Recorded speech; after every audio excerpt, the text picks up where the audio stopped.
Maybe I'll ask Mrs. Teo to give some of her comments first before I close. Yes, okay. Thank you very much. Thank you for some of the suggestions and feedback given on the education.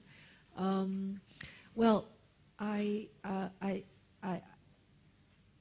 see it as a very good feature of our society that we like to see that all schools have got good access to a wide range of resources.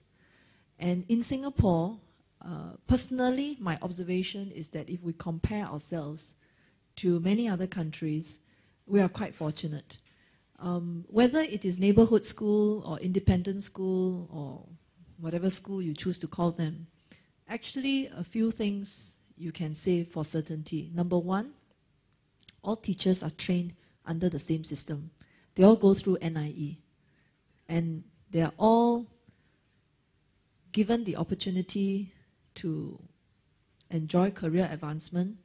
So it doesn't mean that if you are posted to a so-called neighborhood school, your career is finished.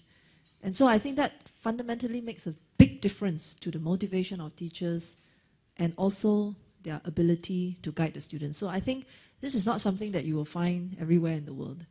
The second thing is that in terms of physical facilities, resource support and so on, again, you know, our MOE has got a program where regardless of the school's location and so on, or what kind of students they take in, they are eligible to upgrade the school facilities.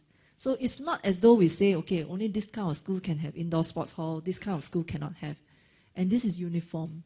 However, this does not change the fact that some schools have got very strong alumni. And the alumni, when they make it and they do well in life, the alumni want to give back to the schools. So as a result, some schools are better resourced because the alumni gave money back to the school and say, okay, you build a gym, I will pay for the gym. So as a result, this school has an additional gym that other schools don't have because the alumni said, I want to give back. So some of the differences that we observe in schools partly is due to that. And of course, if the school is older, you know, they've got more alumni.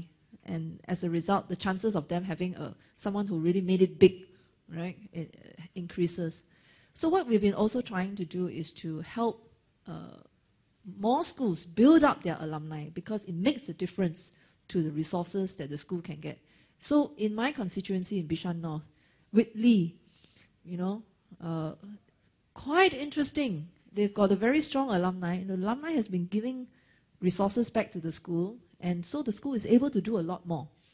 And the students there are not deprived in a very big way. But these things takes time.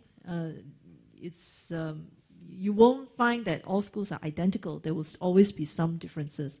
But it's still a commitment from the government to make sure that all the basic features of a good school, whether it's teachers, whether it's curriculum and so on, no school should be deprived of it. And the funding commitment from the government is not higher for certain schools. Seriously, so it's uniform across the board. So I just wanted to point that out. In addition, recognizing that in certain schools, the profile of the students are from lower socioeconomic groups. So the government set up something called the Opportunity Fund, precisely to allow the school to pursue certain types of programs that they think will benefit. So in neighborhood schools, you also find entrepreneurship club, some do robotics, some do different kinds of enrichment programs, etiquette and so on. So the schools have the flexibility to do that. Obviously, there's always room to do more, and certainly this is another area that we can look at. Another very important thing is that over time, as we improve our school system, we've been able to introduce more pathways for children with different capabilities. So now we have SOTA, we have the sports school. At the same time, in addition to ITE, even earlier, we intervene through setting up school like Northlight for students who are academically not so well inclined. how to help them to give them a leg up. And we've been very fortunate in Singapore. We've not had a shortage of good teachers who want to go to Northlight because their passion lies in helping kids with very special requirements where learning is concerned. So, but part of the reason is also, as in terms of infrastructure, we don't deprive these teachers from career development, you see, so they still can progress.